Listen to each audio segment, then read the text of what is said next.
అస్సలాముఅలైకుం. Pepper chicken ఎలా చేయాలో ఈ వీడియోలో అయితే చూడండి.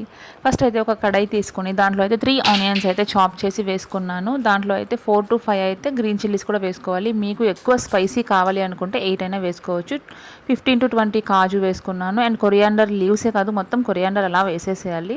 అది కొంచెం ఫ్రై చేసుకున్న తర్వాత పక్కన పెట్టేసుకోండి. కూల్ అయిన తర్వాత అయితే దాన్ని మిక్సీలో వేసుకొని పేస్ట్ చేసుకోవాలి. తర్వాత అయితే ఇంకో విజిల్ అయితే తీసుకుని దాంట్లో అయితే నేను ఏం చేశానంటే ఘీ వేసుకున్నాను అండ్ అంతే ఆయిల్ కూడా వేసుకున్నాను. మ్యారినేట్ చేసుకున్న చికెన్ ఏదైతే ఉందో అది వేసుకున్నాను. ఈ మ్యారినేషన్ అయితే సింపుల్ అండి. కొంచెం అయితే పెప్పర్ పౌడర్, 2 tablespoon కర్డ్ వేసి సాల్ట్ వేసి పక్కన పెట్టేయాలి అంతే. ఇది అయితే వేసుకున్న తర్వాత దీన్ని కూడా బాగా సోటే చేసుకోవాలి. చేసుకున్న తర్వాత ఆయిల్ అయితే మంచిగా రిలీజ్ అవుతుంది అన్నమాట. చూడండి ఇలాగ గోల్డెన్ కలర్లోకి వస్తుంది. ఇలా గోల్డెన్ కలర్లోకి వచ్చిన తర్వాత అయితే మనం ఏదైతే పేస్ట్ చేసి పెట్టుకున్నాం కదా అది అయితే దీంట్లో వేసేసుకోవాలి. వేసేసుకొని బాగా అయితే మళ్ళీ సాటే చేసుకోండి. ఇలా సాటే చేసుకున్న తర్వాత అయితే ఆయిల్ అయితే రిలీజ్ అవుతుంది. ఆ స్టేజ్లో మనం ఏం చేయాలి అంటే వాటర్ అయితే వేసుకోవాలి.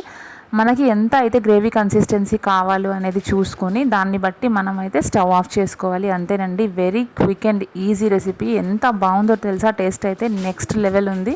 ఒకసారి ట్రై చేయండి.